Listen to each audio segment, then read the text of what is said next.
team. So a quick video that you can follow along with on some foam rolling to get your whole body ready for exercise. The reason that we're doing this is it's really going to help decrease our muscle tension and improve our range of motion. It's also going to help the blood flow through our muscles and then lightly get our body ready for some physical activity by just, as you're moving your entire body through all of these positions, it helps you get ready for that exercise. So when you're doing this foam rolling, try and find one that's soft for us. That's what we want to do before exercise, because we want like a big sort of surface area moving through. You can get like hard ones and with knobs on them. They're great for post-exercise, which you can do these same movements throughout. What we want to do is we want to do 10 to 20 rolls over a specific muscle. And it should be less than a 7 out of 10 pain.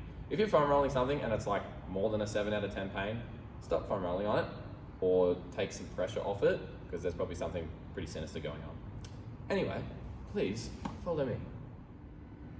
So this is how to foam roll your quads. For your quads and on your thigh, you've got a muscle down on the inside near your knee, all the way on the outside of your quad, and also on the top. So we want to try and hit all of those angles. This will be the position that you'll get into, because we want to try and relax your body and relax those muscles over the foam roller, and this allows you to do it in the best way. So we can foam roll all the way up and down your leg. So you can go on the middle to get the inside and down to your knee. Just rotate out a little bit like that. You'll get into the belly of that muscle and foam roll over the top of it. You need to get on the outside of your thigh. Just rotate it around like that. So 10 to 20 rolls, moving all the way over it. Try both legs. Now for the baby cows, or the calves. What we have is will be down on the ground. Then, this is a nice way to start off if you've got particularly tight calves. Just hanging out like this. When you sort of straighten out your leg and move through, you can orientate. You can move this foam roller to where you feel that it's the sorest in your calves. Now for your calves, there's actually two muscles that are going on. You have your gastrocnemius and your soleus.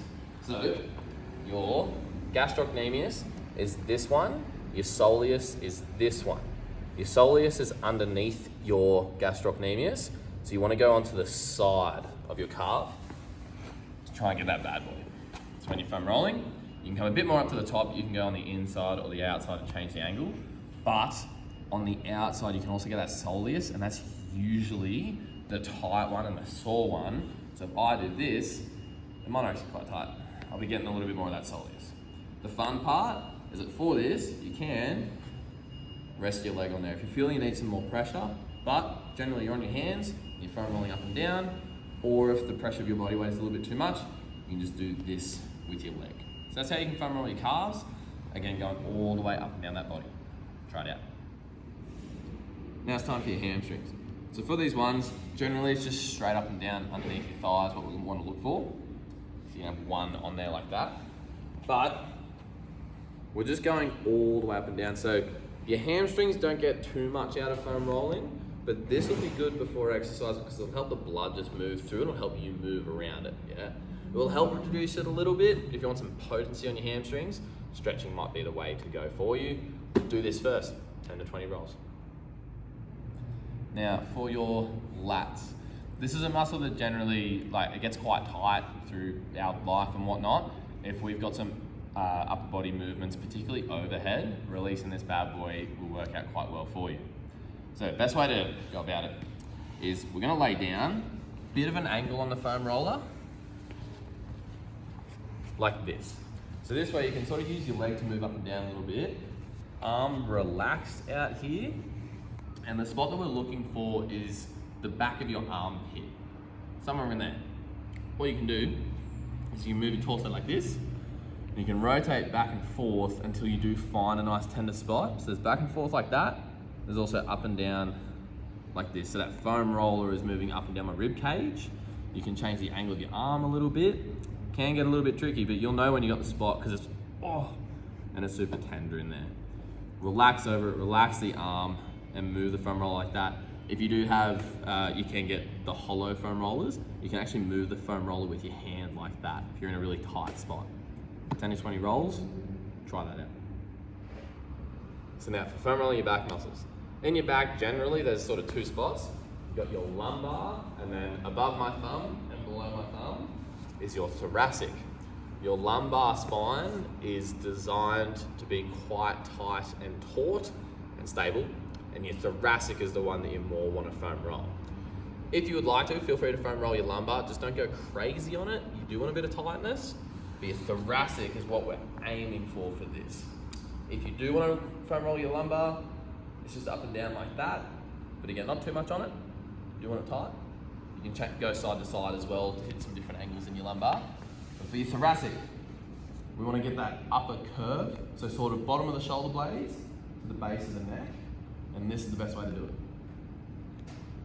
That will get your shoulder blades out of the way and actually get the muscles, get your muscles either side of your spine.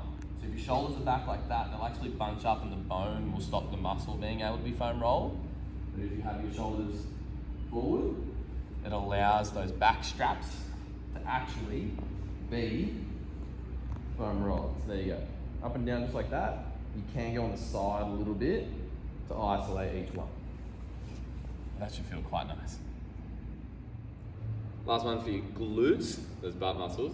These ones, it actually works out well to be a bit more on the side of your glutes. So you've got your sacrum right here. We want to go more on the side like that, not straight up and down. So when you're on the foam roller, this angle works out pretty well. So your pelvis is sort of like 45 degrees off to the side. And then in there, you can oscillate back and forth, just like this. It'll feel nice in those glutes. So you can rotate a little bit more if you need, maybe come up a little bit more upright, but just change the angle slightly. 10 to 20 rolls. You can do this one, can help you get a little bit of a stretch out of it. I'm a fan of relaxing the leg so then the muscle is really relaxed, so you can push through it, make it malleable and all that sort of fun stuff. But yeah, both sides, 10 to 20 rolls, see how you go.